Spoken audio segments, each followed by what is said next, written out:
Hello और इस खास विश्लेषण में बहुत बहुत स्वागत है। 12वीं कक्षा की परीक्षा देने के बाद का जो समय होता है ना, वो सच में कितनी बेसब्री और घबराहट से भरा होता है, ये पूरी तरह समझा जा सकता है। एक पूरे साल की कड़ी मेहनत, रातों की नींद और अनगिनत रिवीजन, और अब बस उस एक पल का इंतजार है। लेकिन इस इंतजार के बीच बहुत सी ऐसी बातें और अफवाहें फैल रही हैं जो विद्यार्थियों के इस तनाव को और भी ज्यादा बढ़ा रही हैं। तो चलिए सीधा इस विश्लेषण में गोता लगाते हैं और एक-एक करके सारे भ्रम दूर करते हैं। आजकल हर तरफ बस एक ही सवाल गूंज रहा है, क्या रिजल्ट सच में कल आ रहा है? और देखिए, ये चिंता बिल्कुल जायज़ है। जब हर दूसरा इंसान यही बता रहा हो कि बस कल ही रिजल्ट आने वाला है, तो तनाव बढ़ना बहुत स्वाभाविक सी बात है। इस लगातार उठ रहे सवाल ने हर स्टूडेंट की रातों की नींद उड़ा रखी है। लेकिन क्या इस बात में रत्ती भर भी सच्चाई है? आइए पहले ये देखते हैं कि पिछले 10-15 दिनों से किस किस तरह की अफवाहें फैलाई जा रही हैं। कुछ लोग बड़े दावे कर रहे हैं कि बंगाल में चुनाव हैं, इसलिए रिजल्ट जल्दी आ जाएगा। किसी ने पूरे विश्वास से कह दिया कि 25 अप्रैल को आएगा, फिर कुछ दिन बाद वही तारीख बदलकर 30 अप्रैल हो गई। फिर कहा गया कि नहीं, 1 मई को पक्का आ जाएगा, या फिर नीट एग्जाम से पहले ही ड्रॉप हो जाएगा। सच बताऊं, ये सब क्या है? ये सिर्फ और सिर्फ क्लिक बेट कॉन्टेंट है। इसका मकसद सिर्फ और सिर्फ परीक्षार्थियों में बेवजह का पैनिक और भ्रम पैदा करना है। हवाई बातों और ऑथेंटिक रियलिटी में जमीन आसमान का फर्क होता है। एक तरफ वो लोग हैं जो रोज इंटरनेट पर बिना किसी आधार के दावा कर रहे हैं कि रिजल्ट कल आ जाएगा या परसों आ जाएगा, और दूसरी तरफ है प्रमाणिक सच्चाई।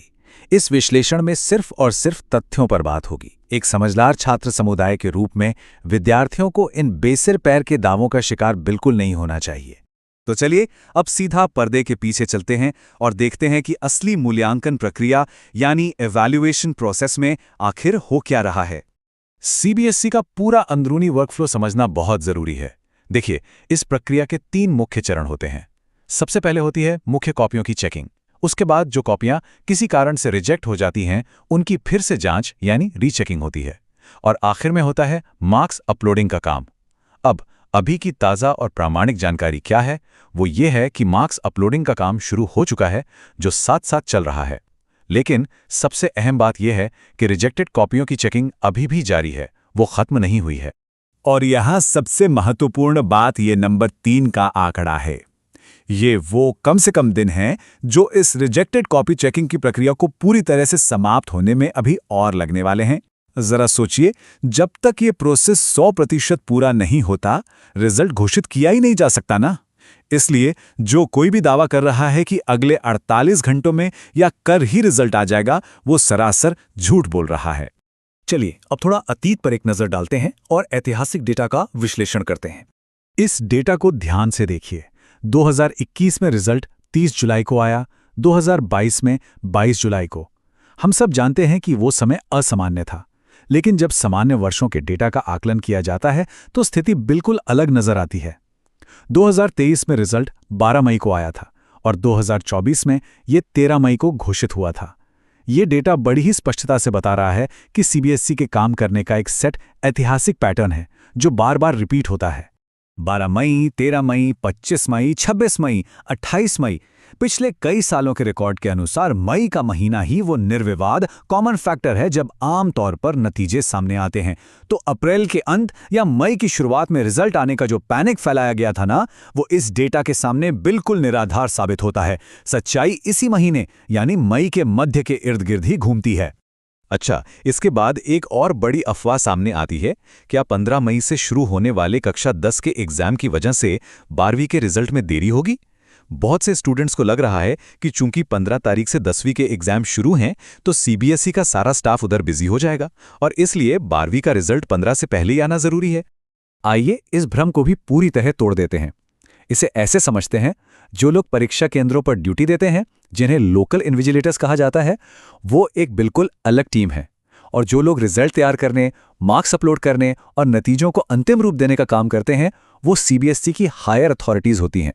इन दोनों का आपस में कोई टकराव नहीं है। 10वीं के एग्जाम शुरू होने से 12वीं के रिजल्ट की प्रक्रिया पर कोई असर नहीं पड़ने वाला है। तो इन सब बातों का निचोड़ क्या है?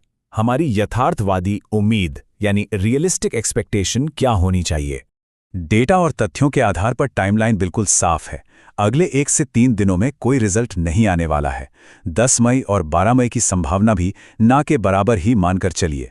जो सबसे संभावित विंडो बन रही है वो है 14 मई से 17 मई के बीच। यानी ये उम्मीद की जा सकती है कि मई के दूसरे सप्ताह के अंत में या तीसरे सप्ताह की शुरुआत में ही नतीजे घोषित किए जाएंगे। यही इस पूरी स्थिति का सबसे तार्किक और ऑथेंटिक निष्कर्ष है। लेकिन हाँ, यहाँ एक बहुत बड़ा लेकिन है। सीबीएसई अपने रिजल्ट रैंडमली रिलीज करता है। हम चाहे जितना भी सटीक विश्लेषण कर लें, एक बात तय है कि सीबीएसई कभी किसी को पहले से बताकर रिजल्ट बटन नहीं दबाता। इसलिए किसी एक निश्चित तारीख या एक सटीक मिनट को लेकर जुनून पालना बेकार है। अगर 17 तारीख का अनुमान लगाया जाए और रिजल्ट 15 को आ जाए तो इसमें कोई आश्चर्य की बात नहीं होगी। तो एक मार्गदर्शक के तौर पर सभी 12वीं के छात्रों के लिए यही सलाह है, जो अच्छा सोचते हैं उनके साथ अच्छा ही होता है। सकारात्मक रहें, रिजल्ट शानदार होगा। सभी छात्रों ने पूरे साल बहुत कड़ी मेहनत की है।